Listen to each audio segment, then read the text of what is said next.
আসসালামু আলাইকুম। মাশাআল্লাহ এগ্রো 71 আপনাদের সবাইকে স্বাগতম। আমি গতকালকে একটা ভিডিও দিয়েছিলাম, আপনারা জানেন যে ইনকিউবেটরের বিষয়ে, যে আমার ইনকিউবেটরে আগামীকালকে বাচ্চা উঠবে ইনশাআল্লাহ। আজকে কিন্তু অনেকগুলা বাচ্চা উঠেছে, এগুলা ডিমের খোসা, এগুলা বাচ্চার দেখেন কত সুন্দরভাবে প্রায় 95% বাচ্চা এখান থেকে আমি হ্যাচ করতে পেরেছি, এবং আরও কিছু বাচ্চা আছে। আমি আশাবাদী অল্প কিছুক্ষণের মধ্যেই আর এই বাচ্চাগুলো ফুটে বের হবে, এবং আমার হাঁসের ডিমও প্রায় 3-4 দিনের মধ্যেই বাচ্চা ফুটে বের হবে। তো আমি এই বাচ্চাগুলো একটু পরে বাহির করে ব্রুডিংয়ে দেব। তো যারা কোয়েল পাখি বাচ্চা ক্রয় করতে চান তারা অবশ্যই আমার মেসেঞ্জারে এসে নক দিতে পারেন অথবা কমেন্টে বলতে পারেন, আমি তাদেরকে বাচ্চা সরবরাহ করার চেষ্টা করব ইনশাআল্লাহ। আপনারা যখন বাচ্চা মেশিন থেকে বাহির করবেন এরকম কার্টুনও নিতে পারেন অথবা বুটার ঘর তৈরি করতে পারেন। আমি এই কার্টুন ব্যবহার করি।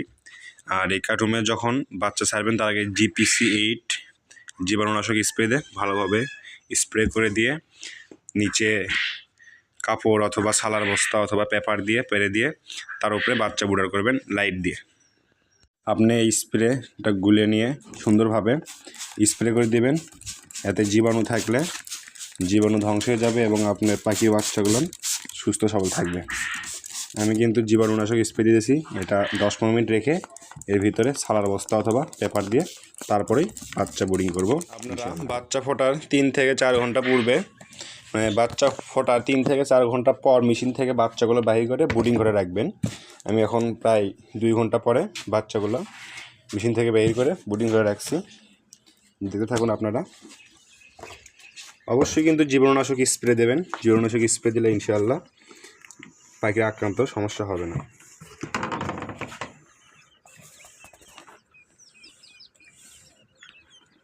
দেখেন কত সুন্দর বাচ্চা, অনেক সুন্দর হয়েছে অনেক। এখানে যেগুলো ঝরঝরা হয়েছে সেগুলোই আপনি তুলবেন, আর বাদ বাকিগুলো রেখে দেবেন, একটু পরে ঝরঝরা হলে তারপর তুলবেন।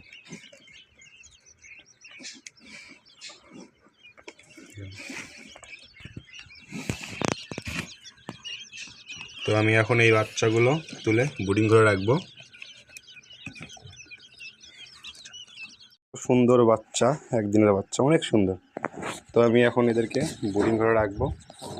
আর যে বুড়োটা তৈরি করছি এখানে বুড়োটা রাখবো, এখানে রাখবো। কিন্তু বুড়োর ঘরে বাচ্চা রাখা কমপ্লিট।